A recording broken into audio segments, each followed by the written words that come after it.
آج ماہ ذوالحج کا پہلا جمعہ ہے۔ ماہ ذوالحج اسلامی سال کا آخری مہینہ ہے۔ اس ماہ مبارکہ کے ابتدائی 10 دنوں میں عبادت حج ہے، قربانی ہے، تکبیر تشریق ہے۔ حج، قربانی اور تکبیر تشریق یہ حضرت ابراہیم علیہ السلام اور ان کے لخت جگر حضرت اسماعیل علیہ السلام باپ بیٹے دونوں کی یادگاریں ہیں۔ حج بھی ان کی یادگار ہے، قربانی بھی ان دونوں کی یادگار ہے، اور تکبیر تشریق بھی ان دونوں کی یادگار ہے۔ قرآن کریم میں جگہ جگہ اللہ تعالی حضرت ابراہیم علیہ السلام کا ذکر فرماتا ہے، ان کے مرتبے اور ان کے مقام کا ذکر کرتا ہے۔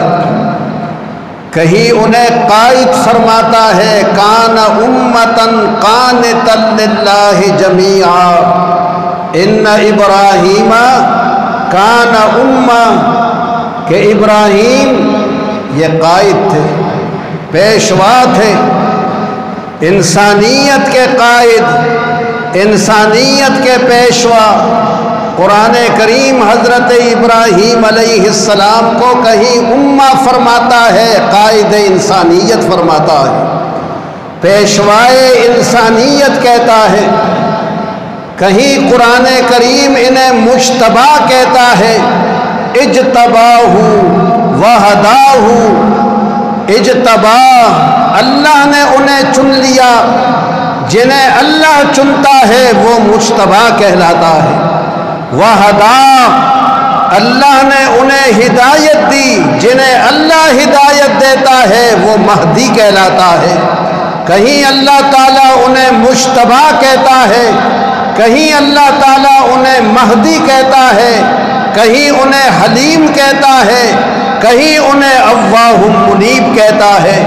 حضرت ابراہیم اور حضرت اسماعیل باپ بیٹے دونوں کا تذکرہ قرآن کریم جا بجا کرتا ہے۔ ان کے اخلاق حمیدہ کو، ان کی قربانیوں کو، اور راہ حق میں آنے والی مشکلات اور دشواریوں کو جو انہوں نے برداشت کیا تو انسانیت کے قائد بنا دیے گئے، امام اور پیشوا بنا دیے گئے۔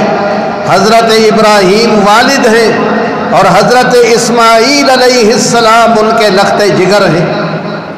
حضرت اسماعیل یہ اس وقت پیدا ہوئے جب ابراہیم علیہ السلام کی عمر 86 برس کی تھی۔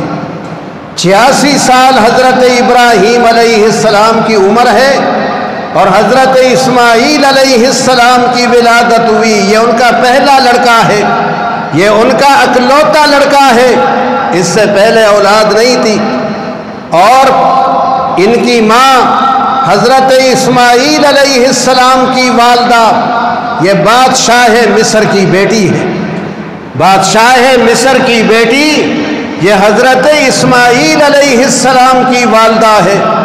حضرت ابراہیم علیہ السلام نے اپنی بیوی حضرت سارہ، جن کی اولاد نہیں تھی اس وقت تک، ان کے ساتھ بہت سارے سفر کیے۔ یہ سارے سفر دعوت و تبلیغ کے سفر ہیں، یہ راہ حق کی دعوت کے سفر ہیں۔ فلسطین کا سفر کیا حضرت ابراہیم علیہ السلام نے، مصر کا سفر کیا، فلسطین سے مصر میں داخل ہو گئے۔ جب مصر میں داخل ہونے لگے تو پتہ چلا کہ مصر کا بادشاہ عیاش بادشاہ ہے، مصر کا بادشاہ بدچلن اور بدکار بادشاہ ہے۔ جو مسافر، جو اجنبی آدمی اور جو نیا آدمی مصر میں داخل ہوتا ہے اور اس کے ساتھ اس کی بیوی ہوتی ہے تو ایک رات اس کی بیوی کو بادشاہ کے ساتھ بسر کرنی پڑتی ہے۔ حضرت ابراہیم علیہ السلام کو یہ بتایا گیا مصر میں داخل ہونے کے دروازے، جب مصر کے دروازوں میں داخل ہونے لگے تو بتایا محافظوں نے کہ یہ عورت بادشاہ کے ساتھ ایک رات رہے گی۔ بہت بڑا امتحان کہ بادشاہ کے ساتھ رہے، خلیل اللہ کی بیوی۔ بادشاہ نے قانون یہ بنایا تھا، پہلے زمانے کے بادشاہ نہیں ہوتے تھے، انسانوں کے گردنوں کے مالک ہوا کرتے تھے، وہ انسانوں کی جانوں کے مالک ہوتے تھے۔ حضرت ابراہیم علیہ السلام نے فرمایا کہ فکر نہ کر، اللہ تیری حفاظت کرے گا۔ حضرت سارہ حضرت ابراہیم علیہ السلام سے علیحدہ کر دی گئی اور انہیں شاہی محل میں پہنچا دیا گیا۔ بہت حسن و جمال والی تھی، بے پناہ حسن حضرت سارہ کا۔ اللہ تعالیٰ نے ظاہری حسن سے بھی نوازا، باطنی حسن سے بھی نوازا۔ بادشاہ جب ارادہ بد سے حضرت سارہ کی طرف بڑھنے لگا تو اللہ تعالیٰ نے بادشاہ پر فالج کی بیماری نازل کر دی۔ بادشاہ کا جسم اکڑ گیا، بادشاہ کے ہاتھ پیر یہ سوکھی لکڑی کی طرح بن گئے، جان نکل گئی ہاتھوں سے، جان نکل گئی پیروں سے اور باقی بدن سے کہ بادشاہ پر فالج گر گیا، نہ ہاتھ کام کر رہے ہیں، سوکھی لکڑی بن چکے۔ بادشاہ نے کہا کہ دعا کر اللہ سے، تو بڑی مقرب بندی معلوم ہوتی ہے، تو اللہ کی بڑی مقبول اور پسندیدہ بندی ہے، آج تک کبھی ایسا نہیں ہوا میرے ساتھ، یہ پہلی بار ہوا ہے، تو دعا کر اور میں وعدہ کرتا ہوں کہ تیری عفت اور تیری عصمت کی حفاظت کروں گا، تیری عفت کو داغدار نہیں کروں گا۔ حضرت سارہ رضی اللہ تعالی عنہا نے دعا کی اور بادشاہ کے جسم میں پھر خون دوڑنے لگا، پھر حرارت آ گئی، پھر گرمی آ گئی۔ فالج کی جو تکلیف تھی جس نے رگوں کو مردہ کر دیا تھا، خون کا چلن رگوں میں بند کر دیا تھا، اب پھر خون دوڑنے لگا، اور جب خون دوڑنے لگا تو پھر مستی آ گئی۔ انسان تو انسان ہے، جب مصیبت آتی ہے تو پھر کہتا ہے یا اللہ یہ برائیاں نہیں کروں گا، آئندہ یہ غلط کام نہیں کروں گا، اور جب برائی دور ہو جائے پھر سب کچھ بھول جاتا ہے۔ پھر حضرت سارہ کی طرف اپنے برے ارادوں سے بڑھنے لگا، پھر بڑھنے لگا تو پھر فالج جسم پر پھر فالج زدہ ہو گئی، پھر فالج نازل ہو گئی، فالج اتر گئی جسم میں، اب پھر مردہ پڑا ہے، ہاتھ پیر حرکت نہیں کرتے، جان نہیں ہاتھ پیروں میں، پھر گڑ گڑانے لگا، پھر رونے لگا اور کہا کہ دعا کر، تو بہت مقرب بندی معلوم ہوتی ہے، بہت اللہ کے یہاں تیرا مرتبہ بلند ہے کہ تیری طرف کوئی غلط ارادے سے ہاتھ نہیں بڑھا سکتا۔ حضرت سارہ کی دعاؤں سے پھر بادشاہ تندرست ہو گیا، پھر صحت مند ہو گیا، اور جب پھر جسم میں خون دوڑنے لگا تو پھر ارادہ بد کی طرف پھر مائل ہوا، پھر وہی ارادہ، پھر وہی خباثت، اور تیسری بار جب حضرت سارہ کی طرف ہاتھ بڑھانے لگا تو اب تیسری بار پھر جسم فالج زدہ ہو گیا، پھر جسم پہ فالج اتر گیا، ہاتھ پیر بیکار، پھر گڑ گڑانے لگا اور کہا اب کے بار یہ غلطی مجھ سے نہیں ہوگی، پہلی بار بھی میں نے غلطی کی، دوبارہ بھی غلطی کی، تیسری بار بھی غلطی کی، اب غلطی نہیں ہوگی، اب دعا کر، تو جنیہ معلوم ہوتی ہے، تو جنی ہے، تو جنات میں سے ہے، یہ جنات میں سے نہیں تھے، یہ اللہ کے دوستوں میں سے تھے، یہ اللہ کے پیغمبر حضرت ابراہیم علیہ السلام کی بیوی ہے جنہوں نے ساری زندگی رب کے لیے قربان کی ہے، رب ان کی اہلیہ کی حفاظت اس طرح کرتا ہے، اس طرح ان کی اہلیہ کی حفاظت فرماتا ہے۔ حضرت سارہ نے پھر دعا کی، بادشاہ بہت خوش ہو گیا، پھر شفا یاب ہو گیا۔ ایک ہی رات میں 3 بار یہ فالج زدہ ہوا، ایک ہی رات میں 3 بار فالج سے شفا ہوئی۔ بادشاہ بہت خوش ہوا اور اپنی بیٹی ہاجرہ کو بلایا اور کہا، بیٹی تو میری بیٹی ہے، تو بادشاہ کی بیٹی ہے، لیکن مجھے بڑی خوشی ہوگی کہ تو اس خاتون کی خدمت کرے، اس خاتون کے گھر میں خادم رہ کر تیرا رہنا میرے لیے یہ بہت بہتر ہوگا، میرے لیے بڑی سعادت کی بات ہوگی کہ تو کسی شہزادی کے ساتھ رہے، یہ بڑی مقرب بندی ہے، اس کی خدمت کرنا۔ حضرت سارہ بھی حضرت ہاجرہ کو خدمت کے لیے دیا، اونٹ دیے، گائیں دی، بکریاں دی، سونا چاندی دیا اور غلام دیے، کنیزیں دی، اور کہا، بڑے نیک لوگ ہو تم، بڑے مقرب اور پسندیدہ لوگ ہو اللہ کے یہاں، اپنی بیٹی دے دی کہ ان کی خدمت کرنا۔ تو کسی شہزادے سے بیائے گی، مجھے وہ خوشی نہیں ہوگی جو خوشی مجھے تیری سارہ کی خدمت کرنے سے ہوگی۔ حضرت ہاجرہ یہ خدمت کے لیے کر دی۔ حضرت سارہ جب محل سے باہر آئی، حضرت ابراہیم علیہ السلام انتظار میں ہے خلیل اللہ کہ رات کیا ہوا ہوگا، رات کیسی بسر ہوئی ہوگی، ساری رات فکر اور غم میں ہے۔ حضرت سارہ کو دیکھا کہ ایک اور حسین و جمیل لڑکی بھی ساتھ ہے، بادشاہ کی بیٹی ہاجرہ بھی ساتھ ہے، گائیں، بیل، بھینس اور غلام، نوکر، چاکر بھی ساتھ ہیں۔ کہا، سارہ یہ کیا لائی؟ رات والا قصہ سنایا حضرت سارہ نے کہ رات کو ایسا ایسا ہوا۔ حضرت ابراہیم علیہ السلام نے فرمایا، مجھے یقین تھا کہ میرا رب تیری عفت کی حفاظت کرے گا، تیری عصمت کو داغدار ہونے نہیں دے گا۔ ابراہیم علیہ السلام کی اولاد نہیں تھی حضرت سارہ سے، 86 برس کی عمر ہے۔ حضرت سارہ نے کہا کہ یہ جو بادشاہ نے مجھے اپنی بیٹی دی ہے، یہ خادمہ دی ہے، میں آپ کا نکاح ان سے کراتی ہوں، ہو سکتا ہے اللہ تعالیٰ ان سے تمہیں اولاد دے دے، ان سے تمہیں اولاد ہو جائے۔ حضرت سارہ نے اپنی خادمہ کا نکاح اپنے شوہر حضرت ابراہیم علیہ السلام سے کرایا۔ ابراہیم علیہ السلام سے شادی ہو گئی، نکاح ہو گیا، اور اللہ نے حضرت اسماعیل جیسا بیٹا عطا کر دیا۔ حضرت اسماعیل پیدا ہوئے جن کا تعلق اس مہینے کے ساتھ ہے، حج کے ساتھ، قربانی کے ساتھ، تکبیر تشریق کے ساتھ۔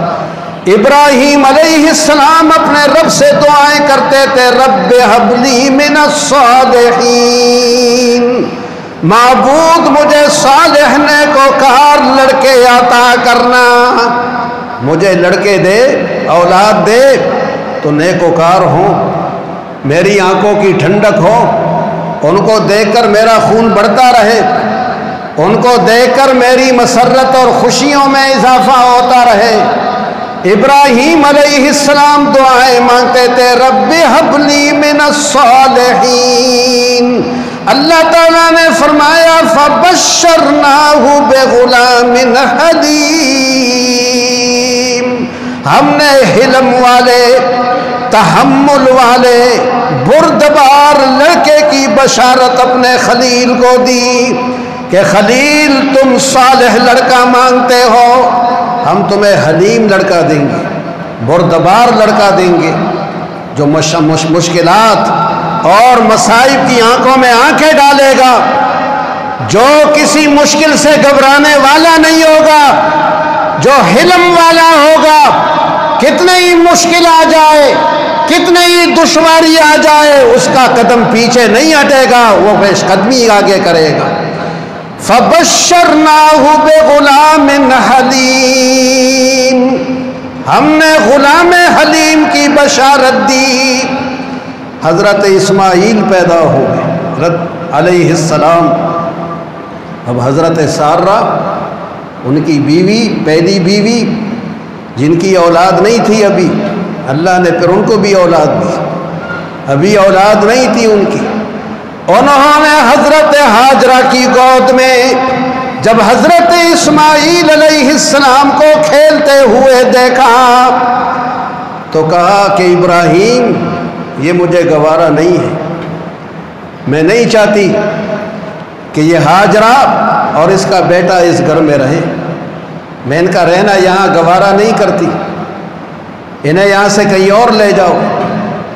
حضرت ابراہیم علیہ السلام کو یہ سن کر بڑا دکھ ہوا، بہت آپ کو تکلیف پہنچی کہ کیا کہہ رہی ہو، یہ تو میری بیوی ہے، میرا بیٹا ہے، اس سے نکاح تمہیں نے میرا کرایا ہے، یہ تمہاری خادمہ ہے۔ انہوں نے کہا کہ میں گوارا نہیں کرتی کہ یہ ہاجرہ، یہ خاتون اور یہ بچہ اس گھر میں رہے۔ ابراہیم علیہ السلام کو کہا کہیں اور لے جاؤ۔ حضرت خلیل نے فرمایا کہاں لے جاؤں، ادھر ہی رہیں گے یہ، تم پریشان نہ ہو ان سے۔ جب حضرت سارہ نے اصرار کیا تو اللہ تعالیٰ نے ابراہیم علیہ السلام کو اطلاع کر دی کہ یہ سارہ کی زبان پر کوئی اور بول رہا ہے، یہ زبان سارہ کی ہے اور اس پر کلام کسی اور کا ہے۔ فرمایا انہیں لے جاؤ، انہیں علیحدہ کرو، زبان سارہ کی ہے، کلام کسی اور کا ہے۔ ابراہیم علیہ السلام نے فرمایا معبود کہاں لے جاؤں، ابھی تک اولاد نہیں تھی، یہ امتحان میرا، اب اولاد دے دی تو اب دوسرا امتحان شروع کہ انہیں گھر سے بے گھر کر دو اور انہیں یہاں سے لے جاؤ، کہاں لے جاؤں انہیں؟ اللہ تعالیٰ نے فرمایا تم انہیں اونٹ پہ سوار کرو، اونٹ کی نکیل چھوڑ دو، جہاں ہم نے لے جانا ہوگا وہاں کا ہم نے انتخاب کر لیا ہے، جہاں لے جانا ہے وہاں ہم نے انہیں پہنچانا ہے۔ ابراہیم علیہ السلام نے کھجوروں کا ایک تھیلا لیا، پانی کا مشکیزہ لیا، اونٹنی پر سوار ہو گئے، حضرت ہاجرہ کو بٹھایا، حضرت اسماعیل شیر خوار جو دودھ پیتے تھے انہیں بٹھایا اور روانہ ہو گئے۔ آبادیاں گزر گئی، بہت کھیت باغ ہریالیاں گزر گئی کہ کہاں انہیں چھوڑیں، کن آبادیوں میں انہیں لے جائیں، کن ہریالیوں میں اور کن باغوں میں انہیں لے جائیں۔ اللہ نے انہیں آبادی میں نہیں لے جانا تھا، انہیں ہریالیوں میں نہیں لے جانا تھا۔ حضرت ابراہیم علیہ السلام کی اونٹنی 1 مہینے کا سفر طے کر کے آج اس جگہ آ کے بیٹھ گئی جہاں آج اللہ کا گھر بیت اللہ آباد ہے، جہاں بیت اللہ اللہ کا گھر ہے وہاں آ کے یہ اونٹنی بیٹھ گئی۔ اس وقت یہاں کچھ نہیں تھا، یہاں بیت اللہ کے آثار مٹ چکے تھے، علامات نشانات مٹ چکے تھے، یہاں آ کے سواری بیٹھ گئی۔ ابراہیم علیہ السلام نے حضرت ہاجرہ کو اتارا، اپنے شیر خوار بچے حضرت اسماعیل کو اتارا اور انہیں ایک چٹان کے سائے میں بٹھایا، کھجوروں کی تھیلی دے دی، پانی کا مشکیزہ دے دیا اور اونٹ کی نکیل پکڑ کے روانہ ہو گئے۔ حضرت ہاجرہ پیچھے دوڑی اور کہا کہ ابراہیم یہ کیا کر رہے ہو، کون سا قصور ہم نے کیا ہے، کون سا ایسا گناہ ہم سے ہو گیا ہے، کس بات پہ ہم سے ناراضگی ہو گئی ہے کہ ہمیں سزا دے رہے ہو؟ اس بیابان میں نہ کوئی آدم ہے نہ آدم زاد ہے، نہ یہاں پانی ہے نہ یہاں اناج اور غلہ ہے، دیکھ رہے ہو کہ یہاں دور دور تک کوئی کھیتی نہیں، کوئی اناج نہیں، کوئی غلہ نہیں، کوئی پھل نہیں، میوہ جات کا کوئی درخت نہیں، پانی نہیں، ہم یہاں کس طرح رہیں گے؟ یہ کیا کر رہے ہو ہمارے ساتھ؟ حضرت ہاجرہ پیچھے پیچھے جا رہی ہیں اور حضرت ابراہیم آگے آگے، پیچھے مڑ کے نہیں دیکھ رہے کہ کہیں شفقت پدری جوش نہ مارے، کہیں باپ کی محبت جوش نہ مارے اور دوڑ کر پھر اسماعیل کے پاس چلے جائیں اور انہیں پھر گود میں اٹھا لیں، کہ باپ کی شفقت یہ جوش نہ مارے، پیچھے مڑ کے نہیں دیکھ رہے ہیں۔ بالآخر حضرت ہاجرہ نے خود ہی پوچھا کہ کیا یہ اللہ کا حکم ہے، اللہ کا فیصلہ ہے؟ حضرت ابراہیم علیہ السلام نے فرمایا ہاجرہ تم جانتی ہو میں اللہ کا نبی ہوں، یہ ظلم میں کر سکتا ہوں، یہ زیادتی میں اپنے بچے اور بیوی کے ساتھ کر سکتا ہوں کہ انہیں بیابان میں چھوڑ دوں، انہیں ایسے میدان میں چھوڑ دوں جہاں نہ پانی ہے، نہ دانا، نہ کوئی انسان، نہ کوئی پرندہ؟ یہ زیادتی میں نہیں کر سکتا، یہ جو کچھ میں نے کیا ہے یہ اللہ کے حکم سے کیا ہے، یہ اللہ تعالیٰ کا حکم ہے۔ حضرت ہاجرہ کا حوصلہ، ان کی ہمت دیکھو، جب یہ سنا کہ اللہ کا حکم ہے اسی وقت دامن چھوڑ دیا اور کہا کہ جس اللہ کا یہ حکم ہے وہ اس جنگل و بیابان میں ہماری حفاظت کرے گا، وہ ہمارا محافظ ہوگا، وہ ہمارا ناصر و مددگار ہوگا، یہاں زندگی گزارنے کا کوئی سبب نہیں، نہ غلہ ہے نہ پانی ہے، وہ ہماری زندگی کے لیے اسباب بنائے گا۔ حضرت ابراہیم علیہ السلام چل دیے۔ یہ امتحان کون دے سکتا ہے میرا اور آپ کا اتنا دل گردہ؟ اتنی ہمت ہے میرے اور آپ کی اور کسی کی کہ جو ایسا امتحان دے دے، بیٹے کو چھوڑ دے، بیوی کو چھوڑ کے آ جائے کہیں جنگل و بیابان میں؟ یہ حضرت ابراہیم علیہ السلام ہے۔ اس لیے اللہ فرماتا ہے کان امہ، وہ پیشوا ہے، وہ امام ہے۔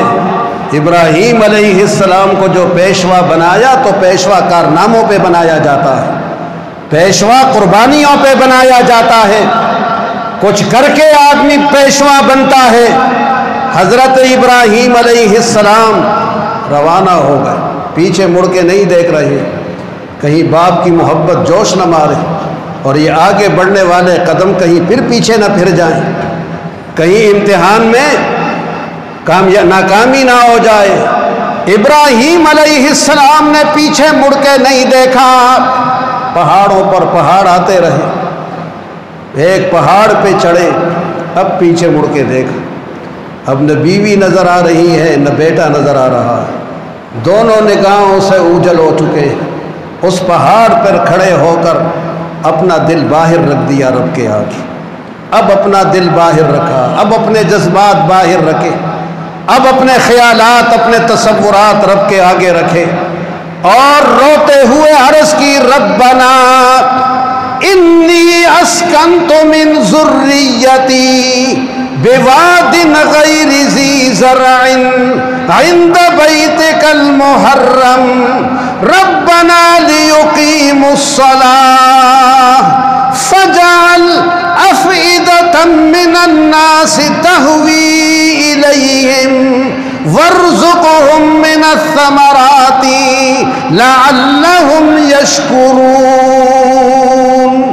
میرے معبود تجھے بتانے کی حاجت نہیں، تجھے بتانے کی ضرورت نہیں ہے کہ میں تجھے بتاؤں، تو تو سب کو جانتا ہے، لیکن میں نیاز مند ہوں، میں نے اپنی نیاز مندی دکھانی ہے، اس لیے نہیں کہ تجھے علم نہیں ہے کہ تو بے خبر ہے، تجھے خبر نہیں دے رہا ہوں کہ تجھے خبر دے رہا ہوں، اپنی نیاز مندی بیان کرتا ہوں۔ ربنا انی اسکنت من ذریتی بواد، میں نے اپنی بیوی کو اور اپنے شیر خوار بچے کو ایسے بیابان میں، ایسی سرزمین میں جہاں ایک پتا بھی نہیں اگتا چھوڑ آیا ہوں۔ وہاں کوئی پتا نہیں اگتا، وہاں پانی نہیں ہے، وہاں سبزہ نہیں ہے۔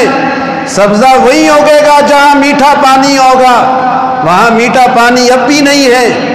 دنیا کتنی ترقی کر گئی، کتنے سائنسی آلات پیدا ہو گئے، آج بھی مکہ میں سوائے زمزم کے کنویں کے بڑی کوششیں کی سائنسدانوں نے کہ میٹھا پانی تلاش کر لیں، آج بھی مکے میں کہیں میٹھا پانی نہیں مل سکا ہے۔